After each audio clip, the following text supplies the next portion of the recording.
வணக்கம். இன்னைக்கு வீடியோல குரு பெயர்ச்சி பலன்களை பார்க்க போறோம். ஜூன் 1ஆம் தேதி நள்ளிரவு நடக்கக்கூடிய இந்த குரு பெயர்ச்சியில 12 வருடத்திற்கு பிறகு குரு உச்சம் பெற போறார். பொதுவாகவே குரு பெயர்ச்சியை நம்ம ஒவ்வொரு வருஷமும் ஆவலோட எதிர்பார்ப்போம். ஏன்னா ஒவ்வொருத்தரோட வாழ்க்கையிலையும் பண குவியலை தரக்கூடியவர், தங்கத்தை தரக்கூடியவர், மஞ்சளை குறிக்கக்கூடியவர், சுப நிகழ்ச்சியை வாழ்க்கையில் நடத்தக்கூடியவர், குழந்தை பாக்கியத்தை தரக்கூடியவர், தொழில் வியாபாரத்தில் ஒரு வளர்ச்சியை தரக்கூடியவர், விஐபிகளின் அறிமுகத்தை தரக்கூடியவர், பதவியை தரக்கூடியவர். இது எல்லாமே குரு பகவான் தான். நவ கிரகங்களில் பரிபூர்ண சுப கிரகம் குரு பகவான். அப்படிப்பட்ட குரு பகவான் 12 ஆண்டுக்கு ஒரு முறை 200% வலிமை பெறுவார். கடகராசியில் உச்சம் பெற போறார். அப்படிப்பட்ட இந்த சக்தி வாய்ந்த குரு பெயர்ச்சி பல்வேறு மாற்றங்களையும் பல்வேறு திருப்பங்களையும் ஒவ்வொருத்தரோட வாழ்க்கையிலையும் தரும். அப்படிப்பட்ட இந்த குரு பெயர்ச்சியில் பரிகாரம் செய்து கொள்ள வேண்டிய ராசிகள் இது. என்னென்ன பலன்களை இந்த குரு பெயர்ச்சி தரப்போகுது, இந்த பரிகாரங்களினால் என்ன பலன் கிடைக்க போகுது, ஏன் இந்த உச்சம் பெற்ற குரு பெயர்ச்சியை நம்ம இவ்வளவு விசேஷமாக பார்க்கணும் அப்படிங்கிறத தான் பார்க்க போறோம். பரிகாரம் செய்ய வேண்டிய ராசிகள் எது, ஏன் அப்படிங்கிறதையும் பார்த்துடலாம். இந்த சேனல் இப்பதான் ஃபர்ஸ்ட் டைம் பாக்குறீங்கன்னா சப்ஸ்கிரைப் பண்ணாம இருந்தா சப்ஸ்கிரைப் பண்ணிட்டு பெல் பட்டன்ல நீங்க ஆல் ஆப்ஷன் கொடுத்துடுங்க. இந்த வீடியோவை லைக் பண்ணுங்க. உங்களோட ஃப்ரெண்ட்ஸ், ரிலேட்டிவ்ஸ், உங்களுக்கு தெரிஞ்சவங்க யார் இன்ஸ்டாகிராம்ல இருந்தாலும், ட்விட்டர்ல இருந்தாலும், வாட்ஸ்அப்ல இருந்தாலும், ஃபேஸ்புக்ல இருந்தாலும் எல்லாருக்குமே இந்த வீடியோவுக்கு கீழே இருக்கிற ஷேர் பட்டனை பிரஸ் பண்ணி இந்த வீடியோ அவர்களுக்கு ஷேர் பண்ணுங்க. அவர்களோட வாழ்க்கையிலும் இந்த உச்சம் பெற்ற குரு பயிற்சி மிகப்பெரிய ஏற்றத்தை தரட்டும். பொதுவாகவே குரு பகவான் மிகப்பெரிய அளவிலான வெற்றியை தரக்கூடியவர். அதனாலதான் குரு பார்த்தால் கோடி நன்மை, குரு பார்த்தால் கோடி புண்ணியம் எல்லாம் சொல்றோம். ஒரு திருமணத்துக்கு வரன் பார்க்கணும்னா கூட முதல்ல எடுத்து ஜாதகத்தை குரு பார்வை வந்துருச்சா, வியாழ நோக்கு ஏற்பட்டுருச்சா, குரு பலன் கிடைச்சிருச்சா அப்படின்னு பாக்குறோம். ஒருவரோட பிறந்த கால ஜாதகத்துல குரு வலிமையா இருந்துட்டா அவருடைய 75% வெற்றி குருவினால் மட்டுமே கிடைச்சிடும். மீதி 8 கிரகங்கள் அவருக்கு 25% தான் சப்போர்ட் பண்ணும். அப்படிப்பட்ட வலிமை வாய்ந்த குரு பகவான் கடக ராசியில் உச்சம் பெறுவார். குரு பகவான் ஒரு ராசியில் ஓராண்டு பயணிக்கக்கூடியவர். அப்படிப்பட்ட குரு பகவான் இவ்வளவு நாள் மிதுன ராசியிலிருந்து இப்பொழுது 5ஆம் இடமான கடக ராசிக்குள் வந்து உச்சம் பெற போறார். உச்சம் பெற்ற குரு அங்கிருந்து தன்னுடைய 5ஆம் பார்வையால் விருச்சிக ராசியையும், தன்னுடைய 7ஆம் பார்வையால் மகர ராசியையும், தன்னுடைய 9ஆம் பார்வையால் தன் வீடான மீன ராசியும் பார்க்க போறார். அதே போல மீன ராசியில தான் இப்பொழுது சனி பகவான் இருக்கிறார். இவர் அடுத்த வருடம் குரு பயிற்சி நடக்கிற வரைக்குமே அதே இடத்தில் இருப்பதால் சனியின் தாக்கத்தினால், அதாவது 7.5 சனியில விரயச்சனி, ஜென்மச்சனி, பாதச்சனி, கண்டகச்சனி, அர்த்தாஷ்டமச்சனி, அஷ்டமச்சனி போன்ற சனியின் தொந்தரவுகளால் பாதிக்கப்படும் நபர்களுக்கும் இந்த குரு பெயர்ச்சி ரிலீஃபா இருக்கும். ஏன்னா தன் வீடான மீனராசியில் இருக்கும் சனியை குரு உச்சம் பெற்று பார்ப்பதால் சனி சுபத்துவம் பெறுகிறார், சுப பலன்களை அள்ளித்தரப்போறார். அப்ப கட்டாயமாக சனி தோஷத்தினாலோ, சனி திசையோ, சனி புத்தியோ நடக்கக்கூடியவர்களுக்கு இந்த ஓராண்டு சுப பலன்கள் நிறைய நடக்க போகுது. சரி, பரிகாரம் செய்யணும்னு சொன்னோமே, எந்தெந்த ராசிகள் பரிகாரம் செஞ்சுக்கணும் அப்படின்னா, முதல்ல நம்ம வந்து பரிகாரம் செஞ்சிக்க வேண்டிய ராசினா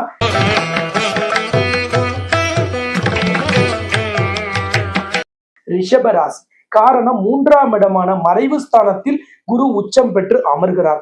ஆனால் மறைவு ஸ்தானத்தில் அமர்ந்த குரு 11ஆம் இடத்தை, அதாவது மீன ராசியை பார்க்கிறார். அப்ப லாபமும் அதிகரிக்கணும், ஆசையும் நிறைவேறணும்னா இந்த 3ஆம் இடத்தில் மறைவு பெற்ற குரு நிறைந்த பலன்களை தரணும். அப்ப ரிஷப ராசிக்காரர்கள் பரிகாரம் செய்யும் ராசியில இருக்காங்க. அடுத்தது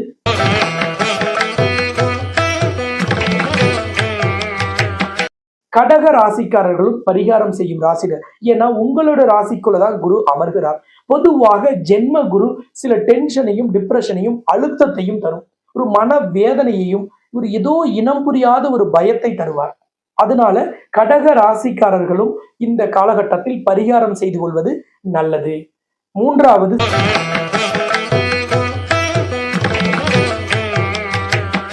சிம்ம ராசிக்கு ஏற்கனவே அஷ்டமச்சனி நடக்குது.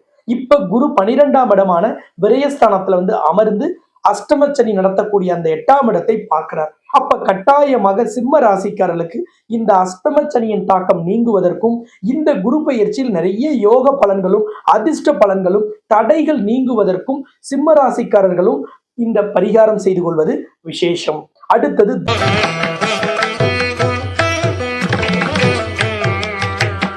தனுசு ராசி. தனுசு ராசிக்கு 8ஆம் இடமான கடக ராசியில் குரு பகவான் போய் உச்சம் பெறுகிறார். ஜோதிடத்தில் 6ஆம் இடமும் 8ஆம் இடமும் அவ்வளவு சிறந்த இடம் அல்ல, அது மறைவு ஸ்தானம். அப்ப உங்கள் ராசிநாதன் குரு போய் மறைவு பெறுவதால் தனுசு ராசிக்காரர்களும் கண்டிப்பாக பரிகாரம் செய்து கொள்ள வேண்டியவர்கள். அடுத்தது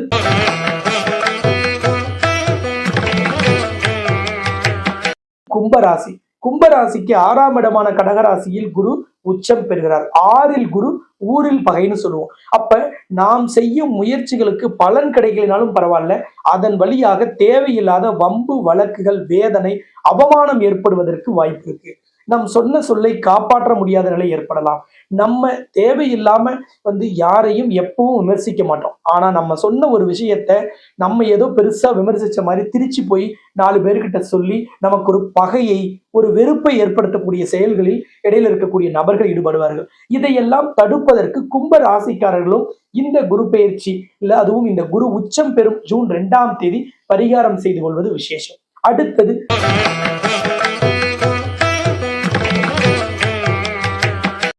மீன ராசி. மீன ராசியில் இருக்கும் சனி உங்களுக்கு 7.5 சனியில் ஜென்ம சனியை தருகிறார். அப்ப ஜென்ம சனியில் நீங்கள் இருக்கும் இந்த வேளையில் குருவின் பார்வை உங்கள் ராசிக்கே விழுவதால், அவர் உங்கள் ராசிநாதனாக இருப்பதால் சனியின் தாக்கத்தை கட்டுப்படுத்துவ வேலையை அவர் செய்வார். ஆனால் இந்த சனியின் தாக்கம் முழுமையாக உங்களுக்கு விடுபடுவதற்கு இந்த குரு பெயர்ச்சி நாளில் நீங்கள் பரிகாரம் செய்து கொள்வது விசேஷம். 12 ஆண்டுக்கு ஒரு முறை குரு உச்சம் பெறுவார்னு சொல்லிட்டோம்.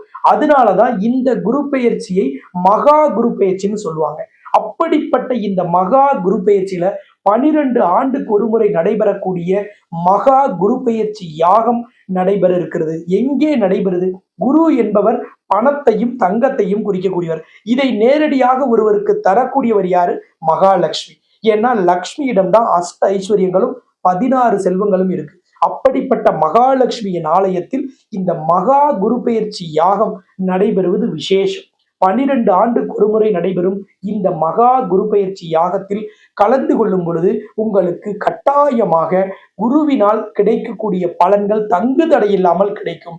குழந்தை பாக்கியத்தை தரக்கூடியவர் குரு, திருமணத்தை நடத்தி வைக்கக்கூடியவர் குரு, தங்க நகை ஆபரணங்கள் வைரம் வைடூரியங்களை நமக்கு சேர்த்து தரக்கூடியவர் குரு பகவான், ஒரு நல்ல நபர்களின் அறிமுகத்தை, விஐபிகளின் அறிமுகத்தை தரக்கூடியவர் குரு, பூர்வீக சொத்தை தரக்கூடியவர் குரு, பதவியை தரக்கூடியவரும் குரு பகவானே, குழந்தை பாக்கியத்தை தரக்கூடியவரும் குரு பகவானே, நீண்ட காலம் திருமணம் நடக்காத நபர்களின் திருமண தடையை நீக்கக்கூடியவரும் குரு பகவானே. அப்படிப்பட்ட குரு பகவானால் கிடைக்கும் இந்த பலன்கள் கிடைப்பதற்கு 12 ராசிக்காரர்களுமே இந்த மகா குரு பெயர்ச்சி யாகத்தில் கலந்து கொண்டு உங்கள் பெயர் ராசி நட்சத்திரத்திற்கு அர்ச்சனை செய்து கொள்வது விசேஷம். இந்த யாகத்தில் கலந்து கொள்வது விசேஷம். அதே போல நான் சொன்ன ரிஷபம், கடகம், சிம்மம், தனுசு, கும்பம், மீனம் இந்த 6 ராசிக்காரர்களும் அந்த நாளில் கட்டாயமாக இந்த ஹோமத்தில் கலந்து கொண்டு பரிகாரம் செய்து கொள்வது விசேஷம். விசேஷ சங்கல்பத்திலும் நீங்கள் பங்கு பெறுவது கட்டாயம். அப்ப இந்த மகா குரு பெயர்ச்சி யாகம் மகாலட்சுமி ஆலயத்தில் நடக்குது. இந்த ஆலயம் உலக பிரசித்தி பெற்ற உலகின் முதல் அஷ்டலட்சுமி நவக்கிரக திருக்கோவில நடக்குது. இந்த ஆலயம் சேலம் மாவட்டம் தலைவாசல் இருக்கு. ஜூன் 2ஆம் தேதி செவ்வாய்க்கிழமை அன்னைக்கு இந்த ஹோமம் நடைபெற இருக்கிறது. இந்த ஹோமத்தில் கலந்து கொள்வதற்கும் இந்த கோவிலுக்கு வருவதற்கான வழி எல்லாவற்றையும் தெரிந்து கொள்வதற்கு ஸ்கிரீன்ல தெரிகிற நம்பரை நீங்க தொடர்பு கொண்டு விளக்கங்கள் பெறுங்கள். முன்பதிவு செஞ்சுட்டு ஹோமத்துல கலந்துக்குங்க. அதே மாதிரி இந்த ஹோமத்தில் கலந்து கொள்ளும் நபர்கள் அன்றைய தினம் ஹோமம் முடிந்த பிறகு 6 தேங்காய் உடைத்து நீங்கள் நெய் தீபமேற்றி வழிபாடு செய்யுங்கள். கட்டாயமாக இந்த தேங்காய் தீபம் என்பது இந்த குரு பெயர்ச்சியில் உங்களுடைய கடனை நீக்குவதிலும், பண வரவில் இருந்த சிக்கலை சரி செய்வதிலும், குழந்தை பாக்கியத்தை ஏற்படுத்தி தருவதிலும், திருமண தடையை நீக்குவதிலும், தொழில் வியாபாரத்தில் மிகப்பெரிய வளர்ச்சியை தருவதிலும் கட்டாயமாக பெரிய பங்கை வகிக்கும்.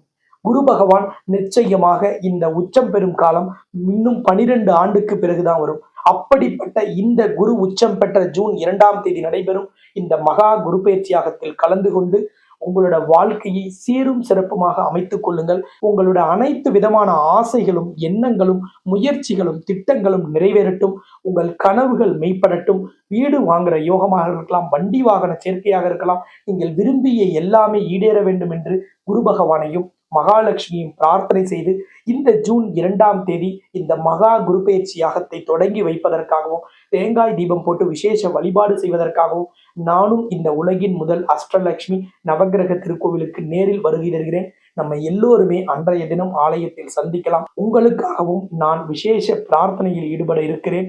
நாம் எல்லோரும் ஆலயத்தில் சந்திக்கலாம் என்று கூறி உங்களிடமிருந்து விடைபெறும் நான் ஜோதிட ரத்னா, ஜோதிட கலாநிதி, ஜோதிட செம்மல், மகாலட்சுமி உபாசகர், ஸ்ரீலஸ்ரீ டாக்டர் ராம் பரிமளம் ஆச்சாரிய குருஜி. நன்றி, வணக்கம்.